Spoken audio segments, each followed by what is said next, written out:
தங்க மீனும் ஏழை மீனவனும். கடலோரம் ஒரு குடிலில் மிகவும் ஏழை மீனவன் ஒருவன் தன் மனைவியுடன் வாழ்ந்து வந்தான். அவன் தினமும் கடலுக்கு மீன் பிடிக்க செல்வான். ஆனால் அவனுக்கு குறைவான மீன்களே கிடைத்தன. ஒரு நாள் அவன் மீன் பிடிக்கும்போது அவனது வலையில் ஒரு தங்க மீன் சிக்கியது. அந்த மீன் சூரியனைப் போல பிரகாசித்தது. மீனவன் ஆச்சரியமாக அந்த மீனை பிடித்தபோது அந்த தங்க மீன் பேசத் தொடங்கியது. தயவு செய்து என்னை கொன்று விடாதே. நான் சாதாரண மீன் அல்ல, நான் ஒரு மாயாஜால மீன்.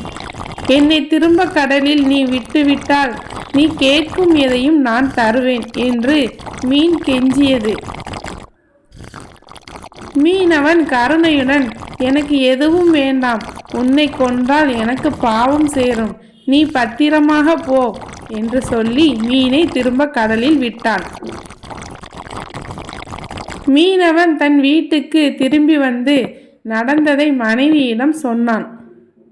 அவள் அதை கேட்டு கோபமடைந்தாள். என்னது, ஒரு தங்க மீன் சிக்கியும் நீ சும்மா விட்டு விட்டாயா? உனக்கு சுத்தமாக புத்தி இல்லையா? உடனே போ, அந்த மீனிடம் போய் நமக்கு ஒரு புதிய வீடு வேண்டும் என்று கேள் என்று கத்தினாள். மீனவனுக்கு மனமில்லை. ஆனாலும் மனைவியின் கட்டளைக்கு கட்டுப்பட்டு கடற்கரைக்கு ஓடினான். தங்க மீனே, என் மனைவிக்கு ஒரு புதிய வீடு வேண்டும் என்று கேட்கிறாள் என்று மீனிடம் கூறினான். கடலில் இருந்து மீன் தலையை மட்டும் வெளியே நீட்டி, சரி, அப்படியே நடக்கும் என்றது. மீனவன் திரும்பி வந்தபோது அங்கு ஒரு அழகிய புது வீடு இருந்தது. இதை பார்த்த மீனவன் மனைவியின் ஆசை அதிகமாகியது. அவள் மறுநாள், புதிய வீடு மட்டும் போதாது, நமக்கு ஒரு பெரிய அரண்மனை வேண்டும் என்று கேட்டாள். நீ சென்று மீனிடம் கூறி அரண்மனை கேள் என்று கூறினாள். மீண்டும் மீனவன் மீனிடம் சென்று அரண்மனை கேட்டான். மீனும் கொடுத்து விட்டது.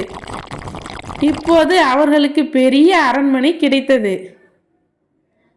அரண்மனை கிடைத்ததும் மீனவனின் மனைவிக்கு அதிகாரம் மீது ஆசை வந்தது. அவள் மீண்டும் கணவனை மீனிடம் அனுப்பினாள். எனக்கு இந்த அரண்மனை மட்டும் போதாது, நான் தான் இந்த உலகின் ராணியாக வேண்டும், எல்லோரும் என் பேச்சை கேட்க வேண்டும் என்றார். மீனவன் பயத்துடனும் தயக்கத்துடனும் மீனிடம் சென்று இந்த ஆசையை தெரிவித்தான்.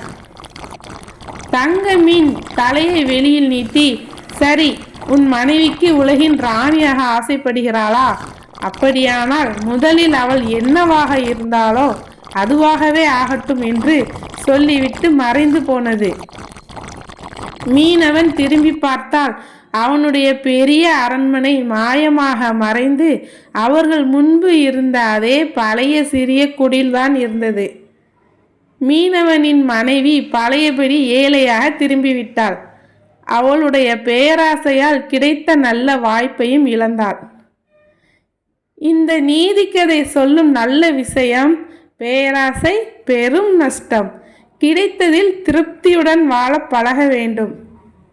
குழந்தைகளே, இந்த அருமையான கதை உங்களுக்கு பிடித்திருந்தா லைக் பண்ணுங்க, உங்கள் ஃப்ரெண்டுக்கு ஷேர் பண்ணுங்க, மறக்காம நம்ம சேனலை சப்ஸ்கிரைப் பண்ணுங்க.